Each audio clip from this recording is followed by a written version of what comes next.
Oh my God. Oh, totally nuts. We're totally crazy. Yeah, it's a complete, in so many ways, it's a complete disaster. Ron is more obsessed than almost anybody I've met about any subject in my life about these paintings. It's very difficult to be taken seriously. It's almost like you're witnessing, you're a Bigfoot believer or UFOs or something.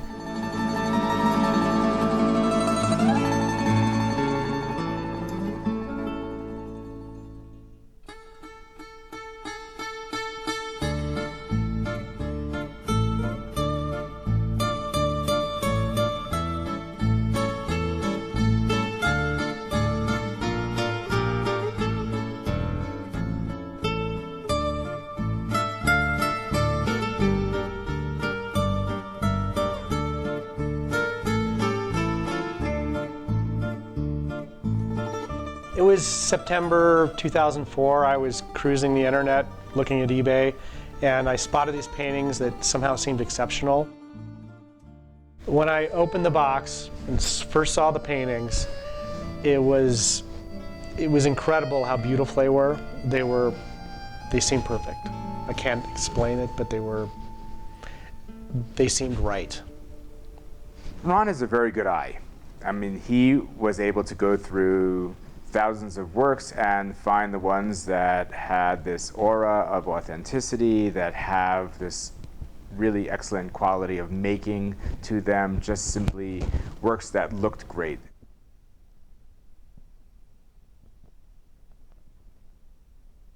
Initially it was 20 paintings, then it was 30, then it was 50, then 80, and by the end of 2009 we had 181 paintings. Before I describe how much I've spent, will my wife see this clip?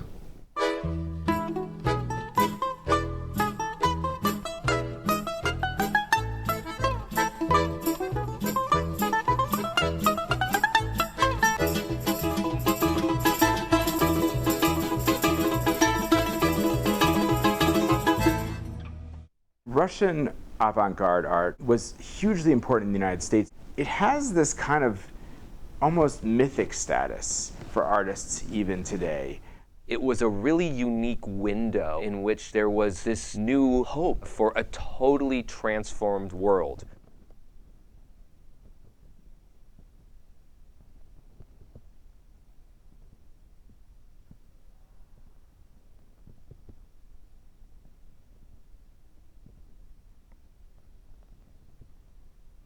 The Stalinists hated the art, and within Russia actually actively suppressed it and made it a crime. People that painted it, promoted it, owned it, could be sentenced to jail, sentenced to death. I mean, there's stories of it ended up as like window shutters or on doors.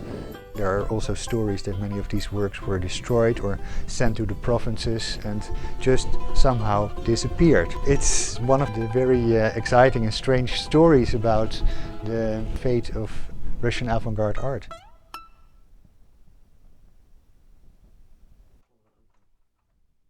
And then there's Ron himself, who really is one of the most fixated people I've ever met just on this collection of objects.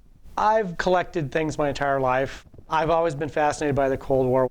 When I was a child, my father was a pilot for the Strategic Air Command. It made a deep impression on me. There was something about these paintings, it was almost frightening how real they seemed. He brought with him this painting from Kazimir Malevich. So this painting at auction would be $60 million if it was authentic. When you have objects that potentially have so much monetary value, then you are in a very, very sensitive area. We thought there was a real possibility we'd really stumbled onto a treasure.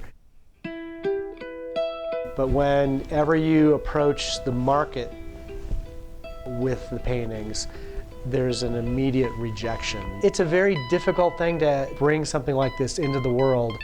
The resistance is immense. If all of a sudden, you know, some guys from Colorado show up with, you know, this slew of incredible paintings that blows their stuff out of the water.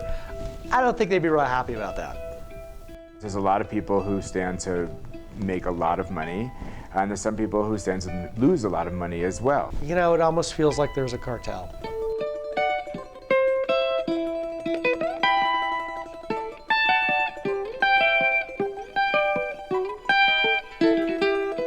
I am absolutely obsessed with these paintings, but trying to find out where they came from is like going down a rabbit hole. It's really a lesson in how one person who's convinced he's right and is convinced that the world needs to understand what he understands, what he can achieve. Yeah, everybody's told me to stop. They think I'm crazy.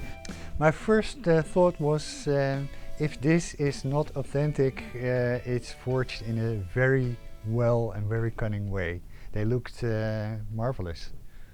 I look at the paintings and I think, they're obviously real. They need a life.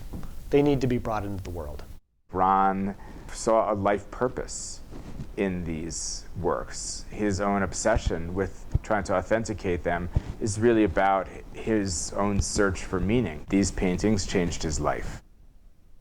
The situation that we're in, I think, is really crazy, and it's part of the excitement of it. What do you want most out of this whole thing? God, to escape with my life.